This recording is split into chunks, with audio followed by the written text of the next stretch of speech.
What's up, Rupert here from Grounded Permaculture, coming to you from our Regen Living Hub in the beautiful Numbamba Valley.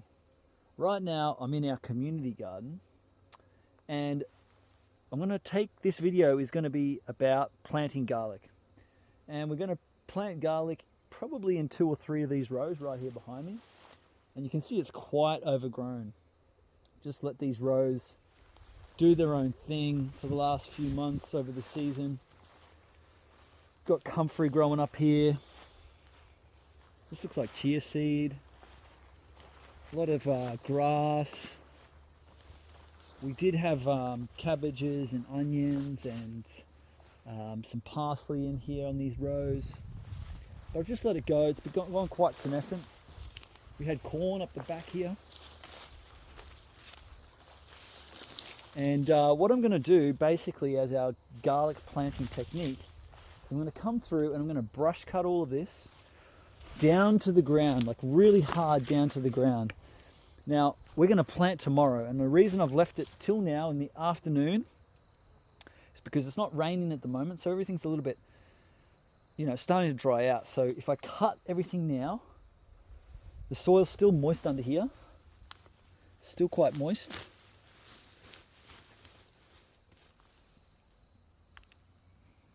Nice little wormy there. If I cut everything now, it'll be moist overnight. We'll plant in the morning, we'll cover it all back with mulch, and we won't lose a lot of soil life or moisture. So that's what I'm about to do now, is just brush cut this all down to the ground very hard so we can plant garlic tomorrow. Let's see how we go.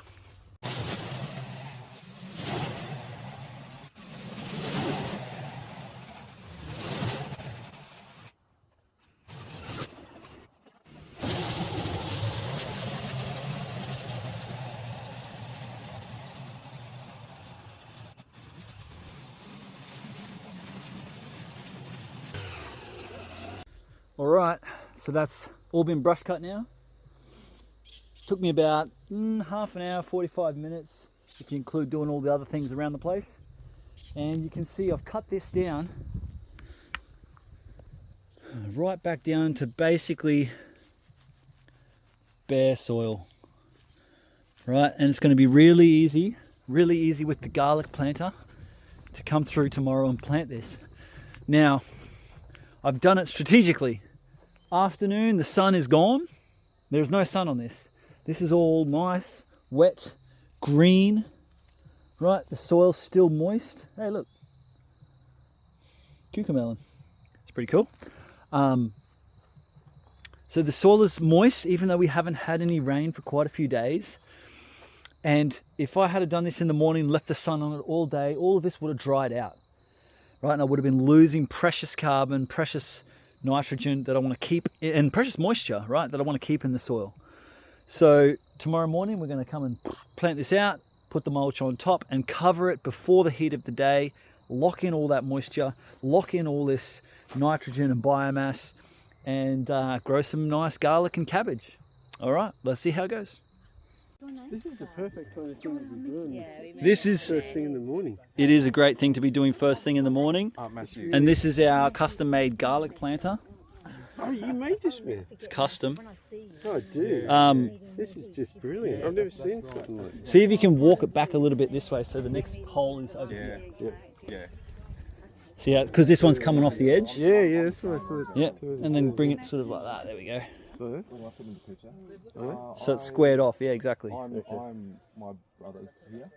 I've come up here down here. And this planter has the spacer here at the back that tells us where the next row is going to go. He's not here right now, but he's over yeah, it's really cool. Yeah. Do you want me to get rid of That? Yeah, just take that out. There you go. Yeah, correct. And Can I get some more? yeah, of course. Maybe bring the bucket this way. And then this is Bucket, yeah. You're right. This is our garlic bucket. So we shucked all this garlic yesterday. It's Russian garlic. Russian garlic is the only one that really grows in this area very well. Oh, right. So there's a reason behind it. And all we do is we just make sure that the little pointing growing tip is sticking up. And just pop it in the ground. It's not fully covered. Russian garlic. and then we're going to cover it with mulch. So the bucket, it was only about 4 kilos, has given us one row, 25 meters, and we've mulched nice and thick. We're not going to water it, the garlic should pop through in its own time, and we're just going to mulch these other beds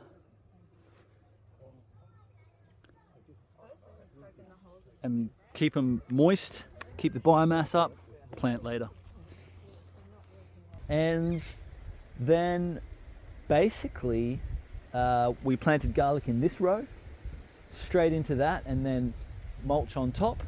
We mulched those at the same time, and then about a week later I came back and planted cabbages in the center row. So in this row you can see all of the grass and this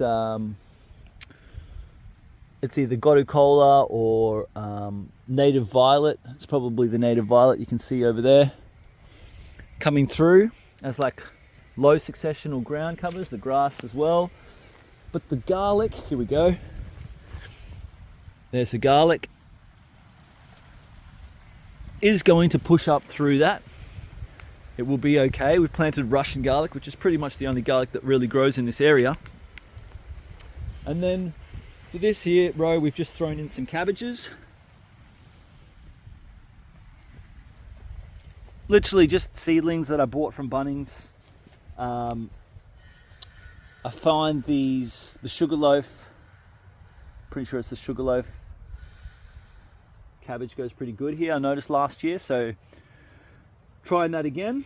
And just the one row should get some good sauerkraut out that. And then we've also planted onion seeds adjacent to that. Haven't planted this third row yet. All right, I've spontaneously felt compelled to plant this last row out, and instead of using seedlings, just using seeds. I've got some red cabbage seeds. I've made part of the mulch, made some holes. I've got some broken down human manure compost to do the job. I've got the little man helping me.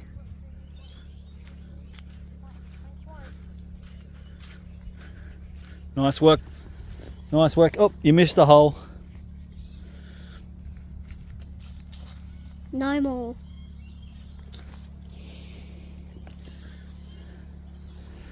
That's how you do it. You got to put these kids to work from a young age, otherwise they have no concept of work. Anyway, going to plant these cabbage seeds I should say. Let's see how they go. Okay, I've spread the mulch to make the holes. I've put the compost straight in on top. Now what that's given me is like this really nice compost layer and then the soil underneath. And so I've just come through with the forestry shovel and just stuck it in, given it a quick turn like this, which just helps mix the compost and the soil together. And you know, I'm just imagining being a little cabbage seedling, establishing the roots, and there'll be, if there's too much disjoint between the compost and the soil, might be a bit of a shock, so just a little bit of a mix. And now all I've done, gone to Bunnings, I've bought 3 packets of seeds, 50 seeds in each packet. I've got 56 holes here. I'm going to go about 3 seeds per hole and see how we go. The other thing is why I'm doing this today is because it's wet, it's been raining, and I know it's going to rain for another week or so. Oh, I don't know if that's 50. That is not 50, 1, 2, 3, 4, 6. Okay, maybe it is. It's going to rain for another week or so, and this garden is basically an experiment in what can we grow without irrigation. So let's see.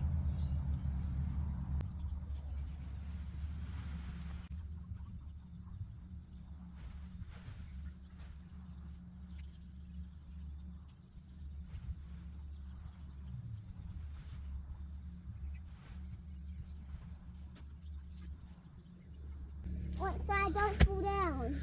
You hold me at the back side, don't fall down. So that's... I'm falling down! I'm falling down! Ow. Cool, so that's it. Half an hour planted that out, so about an hour in total to plant 50 cabbages.